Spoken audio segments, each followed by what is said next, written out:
Welcome back. You're watching the Power Breakfast Show. Now, this morning, our focus on our first interview is Taita Taveta County. And in studio, we're joined by the Governor, His Excellency John Mrutu. We want you to be part and parcel of this conversation. Any question, comments, suggestions that you have in regard to Taita Taveta County, 22422 is the SMS line, or you can get us on Twitter. The hashtag is Power Breakfast. But for now, I hand you over to Mr. Njao. Mr. Njao? Governor, this is your first time to be in these studios. Maybe you should start by introducing yourself. Before you became a governor, who are you? So that Kenyans may know you. You're absolutely right. It's my first time on this particular studio. I've been in other studios, but especially for Power Breakfast, this is the first interview I'm having. Yeah, I mean, as you said, my name is John Mrutu, the current governor of Taita Taveta. Prior to joining politics and running for a government position, I worked in the oil industry for more than 30 years, and specifically at Kenya Petroleum Refineries Limited, rising from the position of a trainee engineer all the way to running the organization. And during that period also had the opportunity of working in the UK, short stints in India and a bit of South Africa. And therefore, if there is one sector that I can say I have quite a bit of experience in, would be the oil sector, and not just in Kenya, but globally. Yeah. Thank you.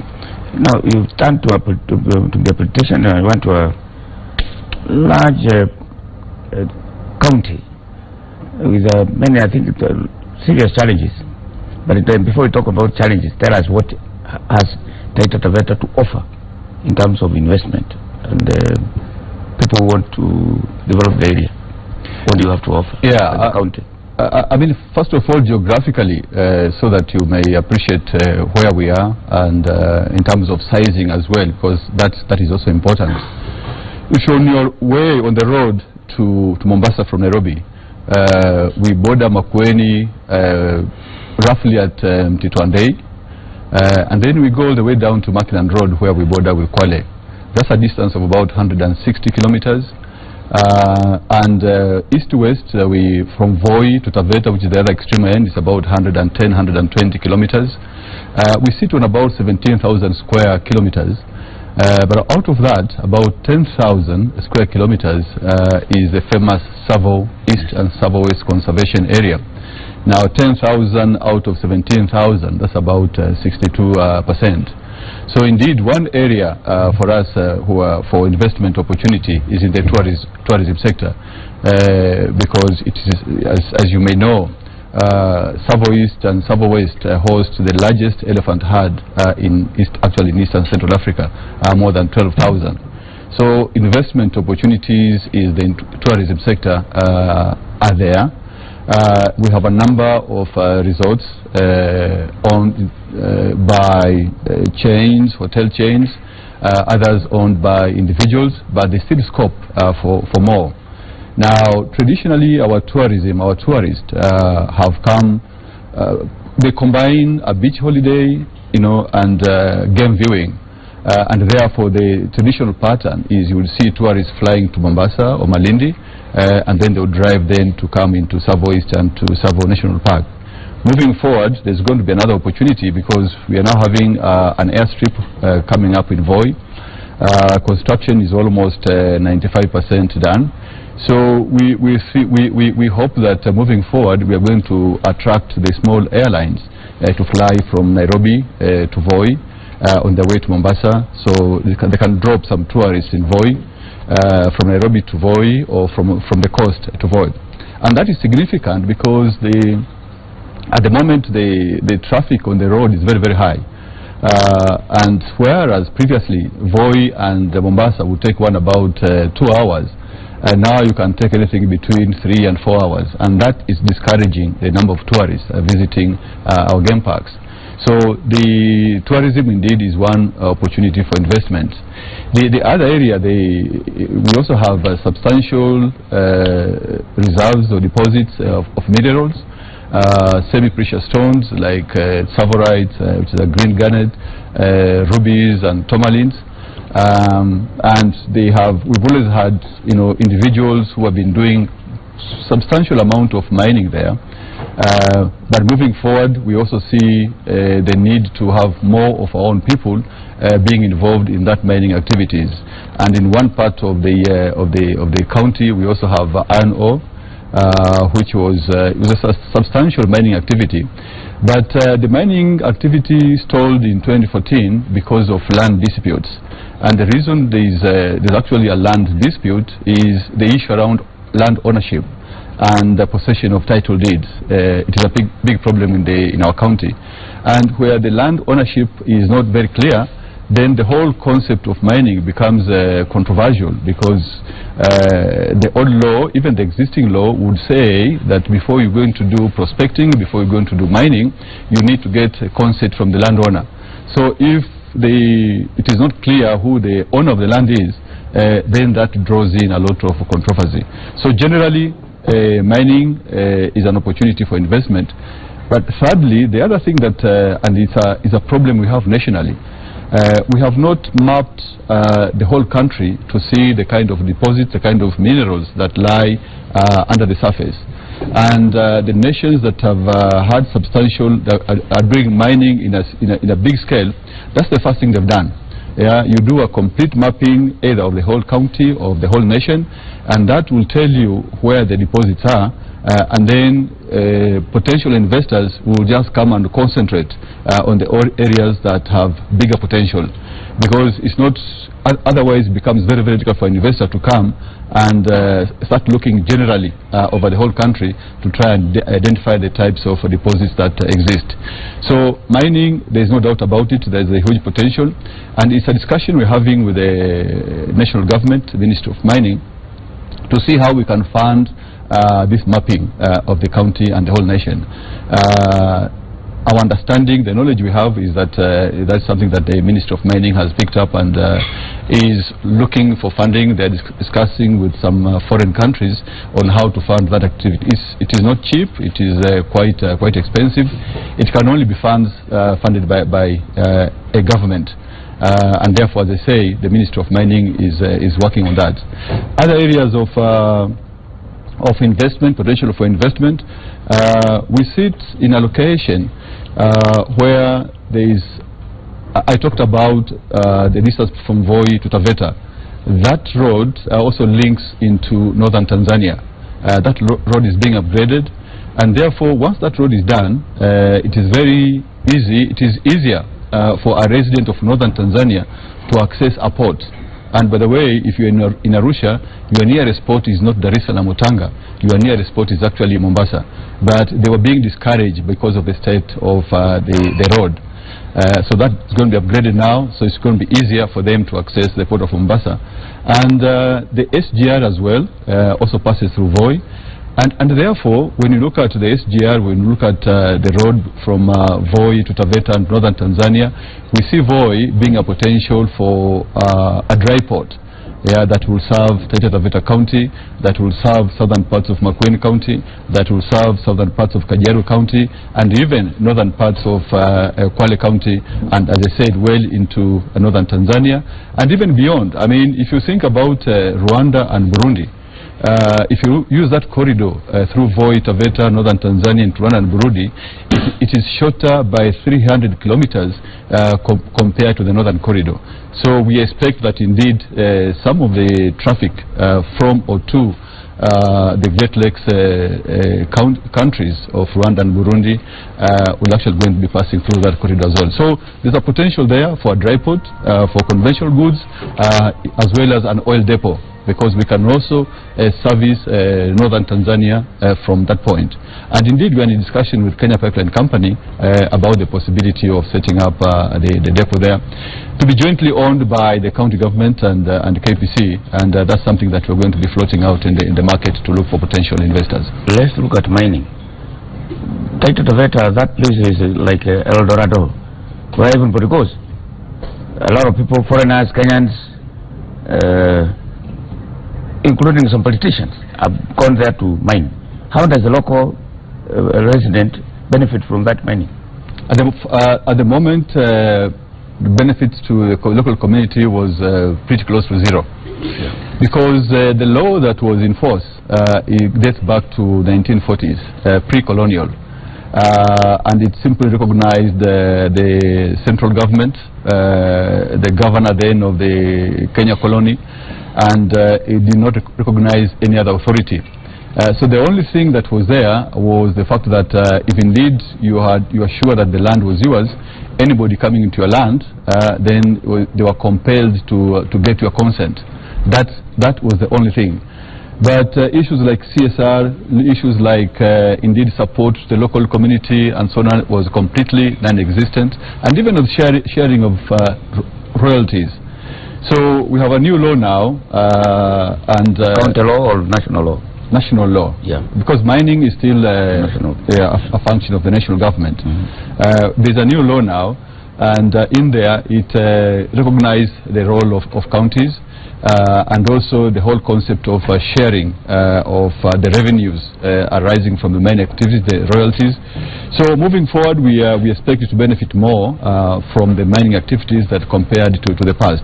But beyond that, we are also looking at how we can encourage or involve or have our own people also getting into the mining activities. And we've had a discussion with the Minister of Mining, certainly the Cabinet Secretary. And we have said we need to, as a county government, to acquire some mining sites, and we will formally apply to the Ministry of Mining and acquire mining sites and make those mining sites available, accessible to those of our citizens that want to try their hand in mining. And the reason, and we're going to get four, and the reason of taking that approach is that if we allow an individual to apply, and of course individuals are still free to apply, without coming through the county government, that site becomes theirs, the individual's property or right. Whereas if it is the county government that has acquired it, and you want to come on board as a single person, as an individual, or as a small group, or as a CBO, we allow you to do mining, and at some point, if we think that there is no activity, then we have the right to take it away and give it to another small group that is willing to do so. And we think that taking that approach, we can have more of our people also actively being involved in mining, rather than just sitting and waiting for a percentage of the royalties or CSR from those that are going to do the mining. This way we expect to be able to support people more and to be involved, to mainstream them into the mining activities. Let's look at the tourism. If you compare Narok, which has the famous Masai Mara National Park or Game Reserve, and Taita Taveta, Narok gets a lot of money from tourism and from the lodges there. And I don't know, and in fact, they 19% of the revenue from the park goes to the county government for development. Compare that and your Taita Taveta. That's a very painful discussion for me. Very, very painful. For a very strange reason, we have a law that in a way discriminates other conservation areas. And the example you've given, Narok and Taita Taveta County, is a very, very clear example. And it beats my logic why the same wildlife in one corner of the country, that conservation, the management of, is treated differently compared to other regions. The Mara is a game sanctuary. Now, what the law says, if it is a game sanctuary, then it is owned by that county government, by previously that local authority. When it is a national park, then it is owned by the national government. And the whole issue then of who gets what revenue is lost in that discussion. For me, it is not logical. It is something that I cannot support, I don't support, because in some cases it's the same type of animals. I mean, it's the same giraffes, it's the same elephants, it's the same lions, and it's the same nation. So how can you have a policy that says seeing the giraffe in one corner of the country, that money goes to that community, whereas seeing the same giraffe in another corner of the same nation, that money goes to the national government? And that be changed. And will it be changed? It is in the law. Unfortunately, I don't sit in the National Assembly, but that is the law that was passed by Parliament. But it is illogical. It is something that, as I said, very, very painful, not only to me, but to the citizens of Taita Taveta County. What about the area of education? I don't know whether you have universities. Most counties these days have universities. They have colleges. They have, high education institutions, and even the level of education in the county itself. Apparently, it is not very high. No, it isn't. It's one of those things that historically, I mean, I went through up to my A level. I did my A level in the county, and my school then, Kenyatta High School in Mwatate, used to compete very favorably with the other big schools nationally. At some point, we went, whereas other schools continued moving forward. In the county, we seem to take to go in a reverse gear. So the schools that are doing well now, they're struggling. But in terms of colleges, we do have one Taita Taveta University College, which was affiliated to JKUAT. The latest information I have is that it is just about to get its own charter. So we would have our own university in the county. And there's already an additional campus that has been opened up in a place called Ngerenyi. Ngerenyi used to be a farmers training college, but it was severely underutilized. All the programs that were running there will continue to run, but over and above that, it's going to be a campus of Taita Taveta University when it gets its own charter. But indeed, education, as you know, the bit that is devolved is the ECD and the youth polytechnics. And even that subsector, the ECDs and the youth polytechnics, I mean, we found that they were severely under-resourced. We had in very many areas children learning under trees. We had children learning in supposedly a classroom, but if you looked, I mean, the walls were full of holes. The sky, the roof was also full of holes. And because of that, we actually invested very, very heavily. I mean, already we have completed more than 72 ECD centers. We have refurbished about 15. We have about 78 under construction. We took on the employment of ECD teachers. We introduced a school feeding program in a number of ECD centers. And moving forward, we are going to introduce school feeding in all the ECD centers in the county. And by that kind of intervention, we've seen the enrollment going up from around 11,000 children in 2012 to about 21,000 now. So we have a lot of work to do, but starting at the areas that are directly under the control of the county government, certainly we expect to influence that positively.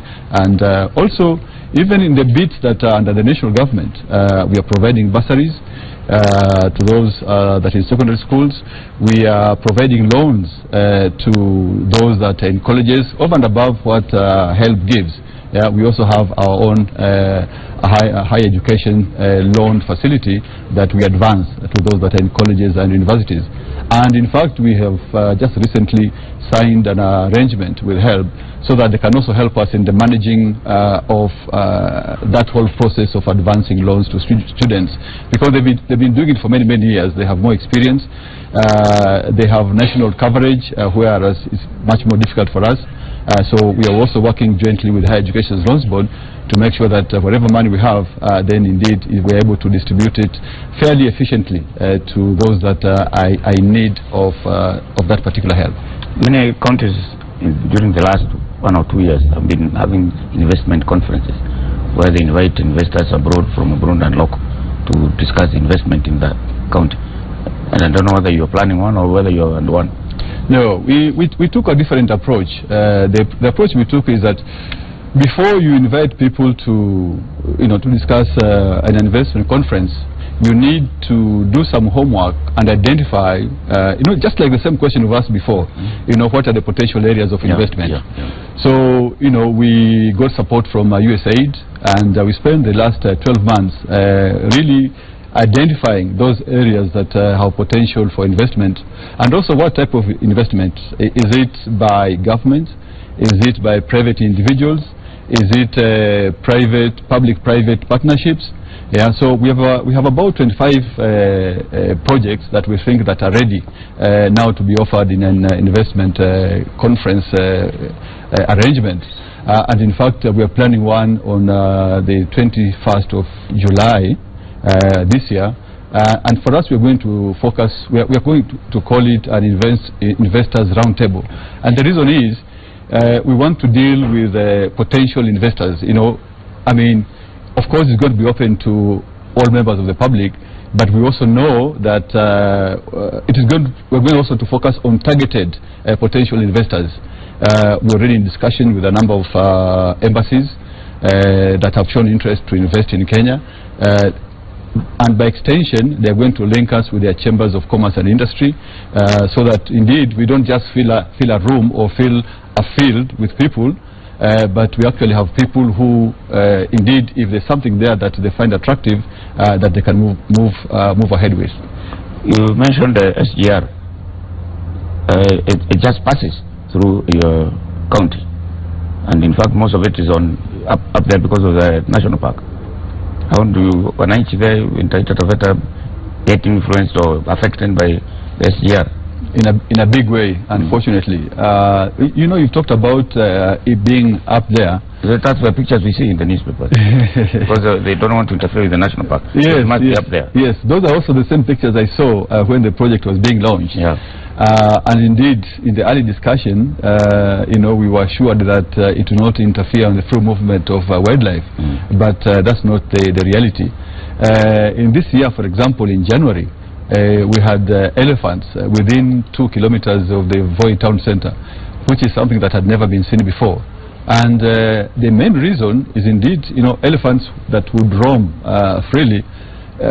So they would go through in their migration paths, and when they get in the route that they've used for tens or 20, you know, for decades, you know, they go there and they find an obstacle. Yeah. And eventually then they started moving into areas that they had not moved before. So it has had a big impact on the movement of wildlife, unfortunately. Having said that, I know there are areas gaps that have been left, yeah, that potentially these animals can move into. But I don't know how long it's going to take, you know, before they get used into, because previously, I mean, they would move, they would cross wherever they feel like. But now it is like they're all being forced into a tunnel to move to the other side. So I don't know what effort is going to be required for them to be convinced, because the elephant has to be convinced that if he gets into this tunnel, he's going to come out on the other side. Yeah, and that is completely new. And we all know, people say the elephant is a very intelligent animal. It has memory.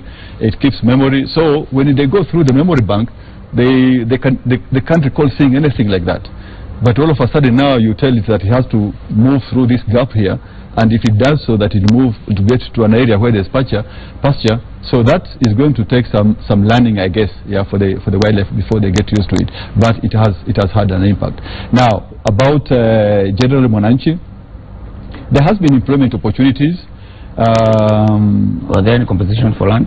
Compensation was there. The manner in which it was carried out could have been better. And indeed, when the project started, there was a lot of complaints. One, the manner in which people are being employed. Two, the whole process of compensation, how it was being managed. And it took a lot of effort to be able to resolve those issues.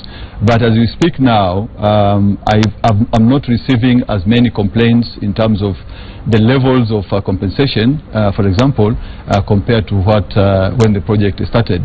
And one of the things that we did, we appointed liaison officers, officers that we appointed, and we embedded them with the Kenya Railways and the SGR team, so that if there are issues there, I mean, if there are job employment opportunities, then those liaison officers will become aware very quickly, yeah, and they can share that information with the members of our community so that they can send their application.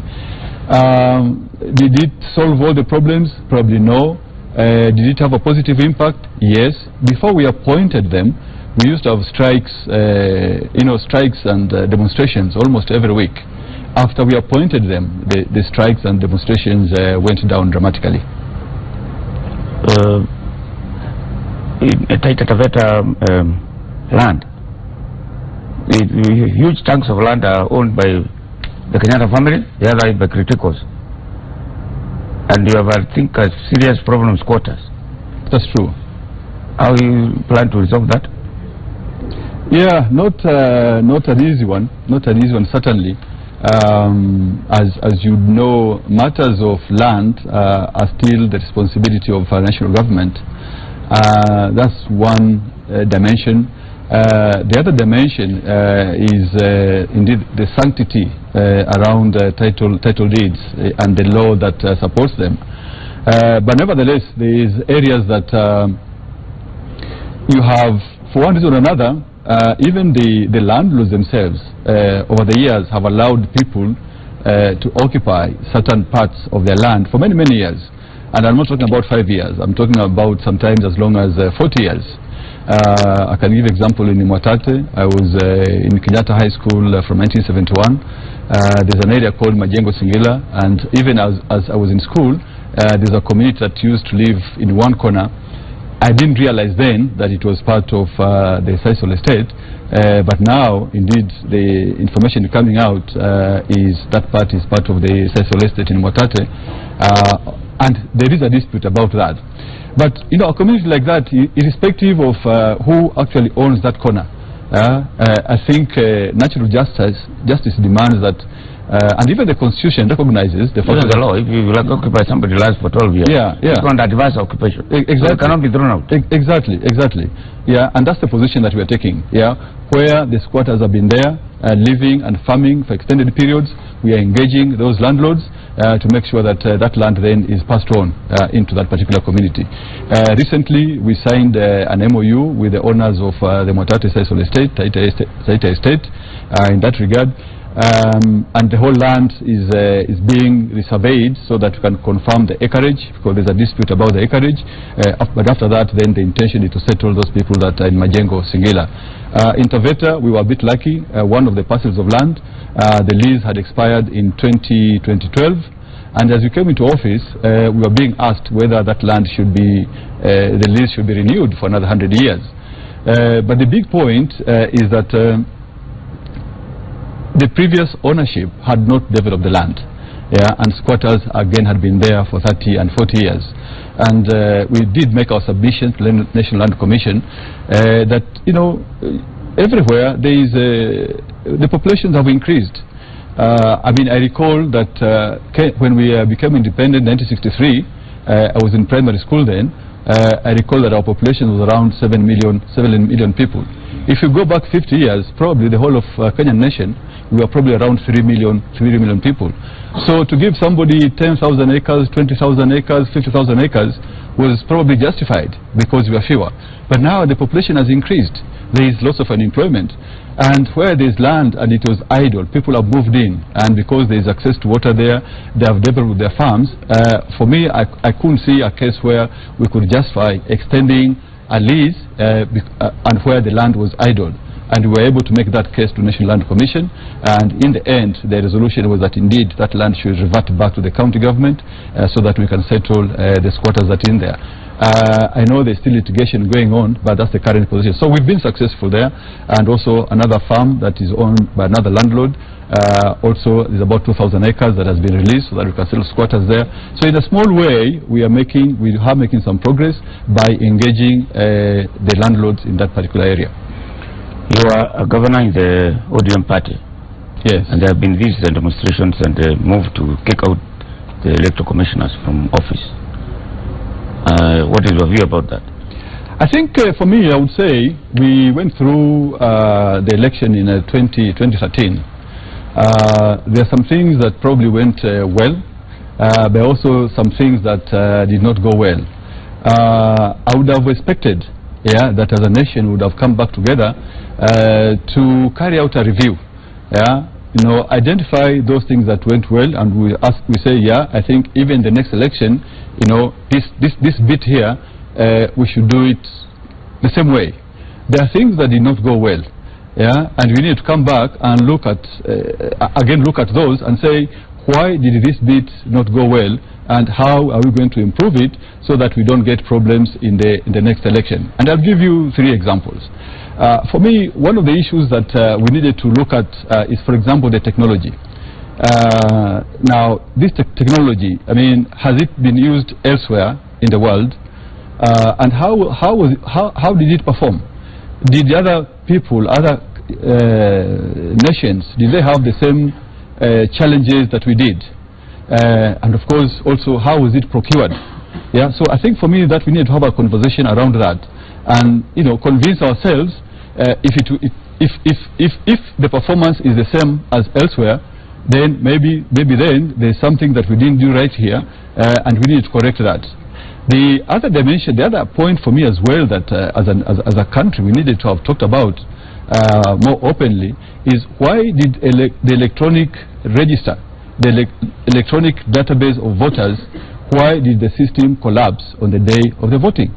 Yeah, we needed again to have a conversation about that, so that we know if we're going to use the same technology, again, if we're going to use the electronic voter registration, how sure are we that again it won't collapse in 2017? But I thought what you are saying has been done by the Electoral Commission. They are under a serious review. I think they went to Mombasa, looked at it, and they launched a strategic plan for the future.